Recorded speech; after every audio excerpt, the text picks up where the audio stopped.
masuk pada standar isi.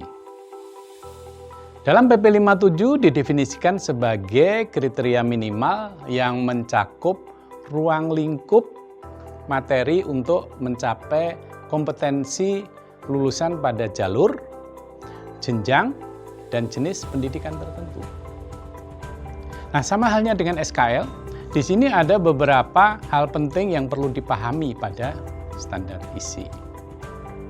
Yang pertama, ruang lingkup materi dalam standar isi ini akan merupakan bahan kajian dalam muatan pembelajaran. Nah, bagaimana merumuskannya? Jadi, ruang lingkup materi ini akan dirumuskan berdasarkan apa? Berdasarkan muatan wajib sesuai dengan ketentuan peraturan perundangan, konsep keilmuannya, dan jalur, jenjang, dan jenis pendidikan. Nah, itu Bapak Ibu sekalian untuk standar isi. Sekarang standar proses. Nah, dalam PP 57 ini, standar proses ini didefinisikan sebagai kriteria minimal proses pembelajaran berdasarkan jalur, jenjang, dan jenis pendidikan untuk mencapai SKL tadi. Ya, clear ya. Jadi, hal-hal penting yang perlu kita pahami tentang standar proses ini, Bapak dan Ibu sekalian, antara lain bahwa standar proses ini meliputi 3 hal, yaitu meliputi perencanaan pembelajaran, pelaksanaan pembelajaran, dan penilaian proses pembelajaran. Ada 3 hal. Nah, 3 hal itu akan saya jelaskan satu persatu. Satu, tentang perencanaan pembelajaran adalah aktivitas untuk merumuskan capaian pembelajaran yang menjadi tujuan belajar. Cara untuk mencapai tujuan belajar dan cara menilai ketercapaian tujuan belajar. Itu perencanaan pembelajaran. Nah, setelah itu pelaksanaan pembelajarannya disebutkan juga di dalam PP 57 ini harus diselenggarakan dalam suasana belajar yang interaktif, inspiratif, menyenangkan, menantang, memotivasi peserta didik,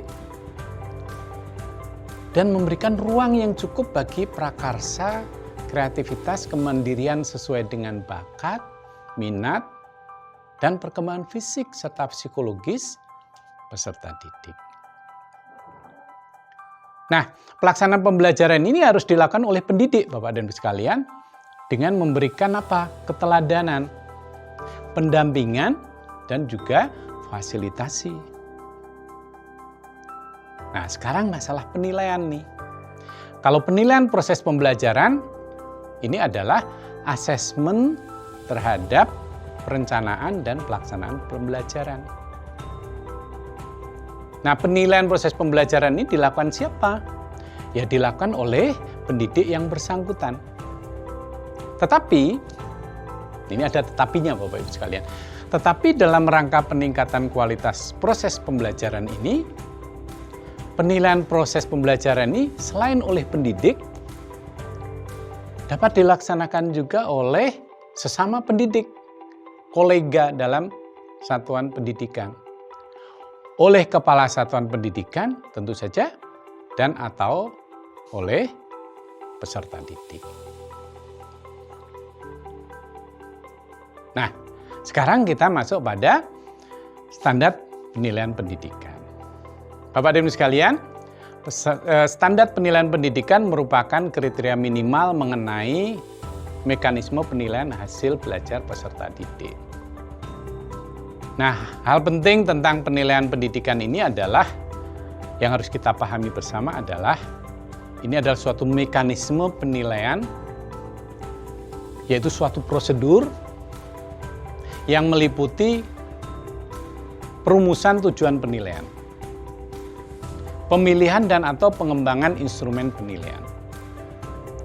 Setelah itu pelaksanaan penilaian, pengolahan hasil penilaian, dan pelaporan hasil penilaian.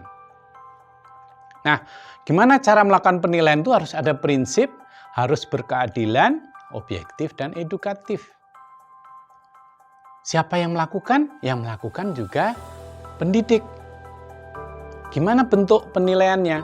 Bentuknya adalah ada dalam bentuk penilaian formatif dan penilaian sumatif. Nah, apa itu penilaian formatif dan sumatif?